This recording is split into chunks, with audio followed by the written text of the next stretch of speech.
The abominable snowman, a wretched beast who stalks the icy cliffs of the world's tallest peaks, whose warm fur is so pale that those who encounter the invisible nightmare know it either by its footprints or by the sudden icy kiss of death it bestows upon them. Also, it's a big monkey with horns, and that's kind of funny. Today we're talking about Yetis, the great ape men and women of the north, and one of the few terrors offered up as frosty monsters to punch for some of the slightly lower leveled parties. Because in the tundra, there are about 12 living things, and all of them can no-diff your adventuring party. But I want to understand where the heck these monstrosities come from, why they earned the title abominable, probably the strongest word that we have for something abhorrent or disgusting, figure out what they get up to in fantasy settings, and how to best use them as surprisingly cool encounters in this otherwise barren place. Beat-em-up style games can be a good time, but I like a couple snowy layers of narrative in the snowy layers that we choose to fight these beasts. So let's get started by answering the first question. How did they get their name? Well, the answer for the word Yeti is...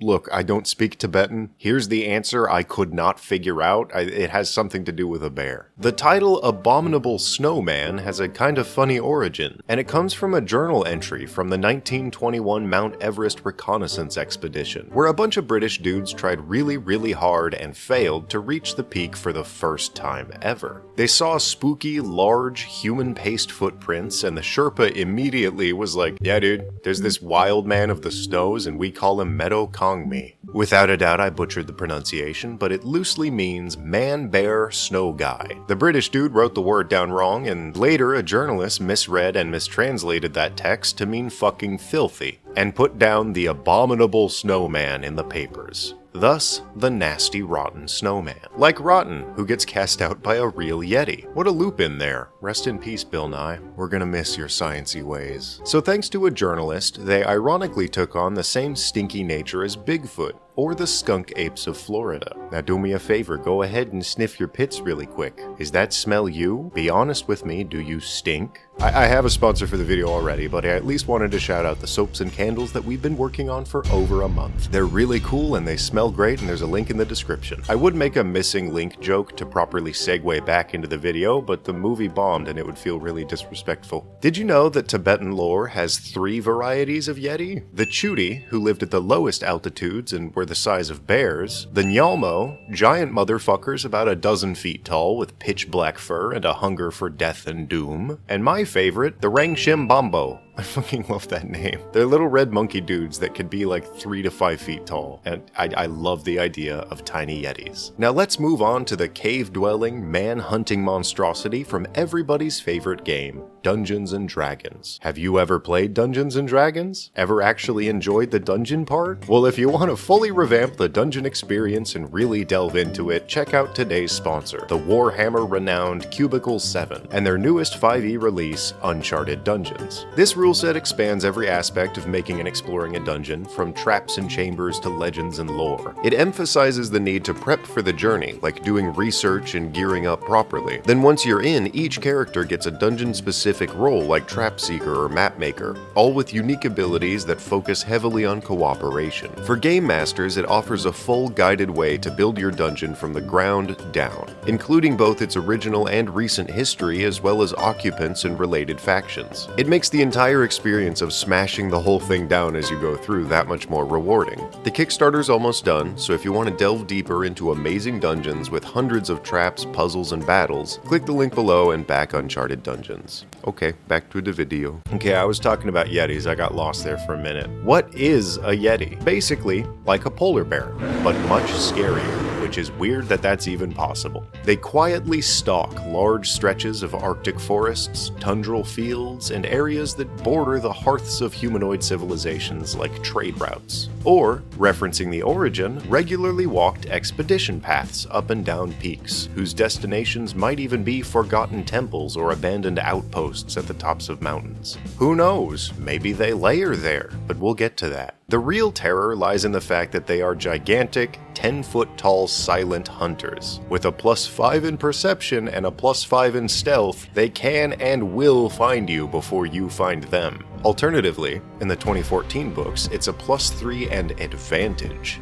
Reading that's like looking at A&W's 1/3 pounder and comparing it to the quarter pounder. One looks smaller if you're bad at math. They can smell blood on the snowy air like a shark, so bloody fights might draw in Yetis from around the area. They're also blessed with a strange pair of actions. The first allows them to conjure up magical icicles to fling across battlefields, a new power specifically given to them in 2024, and they also have a uniquely powerful ability called Chilling Gaze. Like a blast of Conqueror's hockey, they can look you straight in the eye and force the frozen terror of ice and claw to paralyze you where you stand. In some cases, for even up to a minute. Imagine fighting one as a duo of heroes and then getting blasted with a magical mean glare, where you are then forced to do nothing while it tears your friend to pieces before lumbering over to you. It gives me chills just thinking about it. They hunt in groups or alone, which makes for an even more terrifying scene where one shadow turns into 5 on the horizon, and then you hear them all howl together. Did you know that they like to scream? It even causes avalanches, for fun. Their screams sometimes sound like the howling wind, which means that the environment helps hide everything about a Yeti aside from the fresh blood that it might wear after a recent kill. But that's just Yetis. Abominable Yetis are distinct in D&D. 3 times taller than a human, 3 times as much hunger resides in their massive gullets, and their scream is 3 times as powerful. So powerful that it conjures a magic cold with which to blast its victims. I fucking hate these things. I'm not a fan of Yetis, actually. The only way to fight a Yeti is with something surprisingly simple: a torch. Or, more comfortably, 17 consecutive fireballs. The thick hair that protects them from burning any calories in the cold is surprisingly flammable. I think they should have vulnerability to the damage type, or stay on fire for another turn after taking damage, but the book just gives them what you would call cold feet around fire. So bring some torches with you during tundral trawls. A cool thing about them being Himalayan creatures that march the borders of the Tibetan plateau is good old Tibetan Buddhism. In the olden days, a Yeti fell into a category similar to an Oni or an ogre, man-like beasts, which means a Yeti can, technically with its sapience, follow the way of all things and potentially achieve nirvana. Imagine how cool that is though, a Yeti monk venturing through the cold in a state of powerful meditation. From that angle, they could even be helpful creatures like a Saint Bernard roaming around the mountains saving lost explorers, diverting people away from dangerous ruins and other Yeti encampments, offering up balls of piss to guests who come to their caves. Why did he do that? Also, I refuse to believe the retcon of this guy being banished because of a mailroom incident. That motherfucker was a freak. Called himself the adorable snowman. I don't trust any inch of it. Alternatively, along that monk route, they might be karmic punishers who are only drawn to frozen cannibals and killers like ghostly agents of justice. In the classic route, they're regular enemies to frost giants, and when caught in shared territories, can eventually be loyal servants to white dragons in their icy caves. Since that's about all they have up there, so I want to make a little point. I, as a player and a world builder, hate Arctic environments. I instantly compare them to swamps and tropical regions, which I love because they're packed with life and visual intrigue and diversity on every single level. Tundras, like deserts, are mostly vast, barren stretches devoid of excitement that leave you feeling naked, exposed, and bored until something big shows up to kill you. Because only super durable giants can call places like that their home, and even then, the cold is not their home. It's almost always the sparse caves that pockmark the expanse. Now, caves and dungeons are fun, like that one sponsor suggested. It's sort of the same argument you could make for the Banjo-Kazooie games, how compact the levels are compared to the most recent Sonic game, I guess.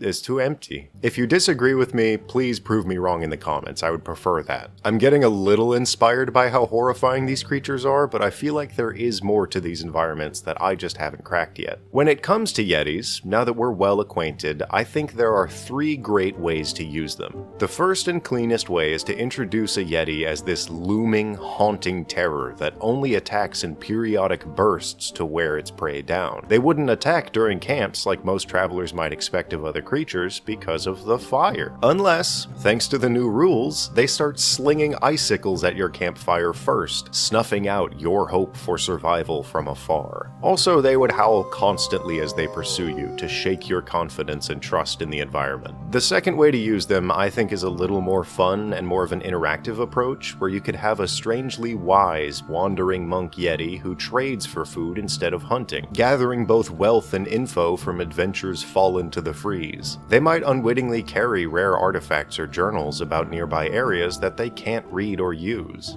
A wise Yeti would also talk strangely due to its isolation, but it could protect travelers from their more abominable cousins. The third use for them, ironically, is as more of a cave threat. Say you find a cave to hide from a blizzard, or you get bonked on the head real good and wake up hanging from the ceiling. Fade into a maze-like frozen cavern system, filled with history or artifacts, all suspended in ice or collected from the dead, with the ensuing encounter functioning similarly to a regional minotaur, who uses its cave as a way to exhaust and break down prey before finishing them off, since its greatest weapon is endurance to the cold. I do really like stupid monsters unwittingly collecting legendary artifacts and tomes, like the Trolls Horde in Lord of the Rings, so that's always a fun inlet to encounters like this. Since Abombo boys are bigger, they stay in regions even higher than normal Yetis, likely exiled, where they might call abandoned research outposts, ancient ruins, or forgotten military camps as their new homes. Or, if you want to be really lazy, do the same thing every children's cartoon does. Like all of them, it's actually fucking annoying. Oh no, we found an abandoned Yeti baby who's really cute, and it needs to be saved from evil scientists and sent back to his home, whatever the cost to us. Why is that such a commonly printed theme, and why is it almost always paired with the entire planet dying? Man, I don't know. All Yeti movies are either that or people getting mutilated, which seems more fitting. Anyway, that's Yetis. Now you're ready for an Arctic expedition. If you made it this far, buy yourself a warm candle for the journey, and do me the courtesy of commenting about how abominable and filthy this video was, how it needs more soap. Or fuck it, say happy birthday, you supportive freaks. Mine's next week, so I'm gonna go enjoy that now. Goodbye.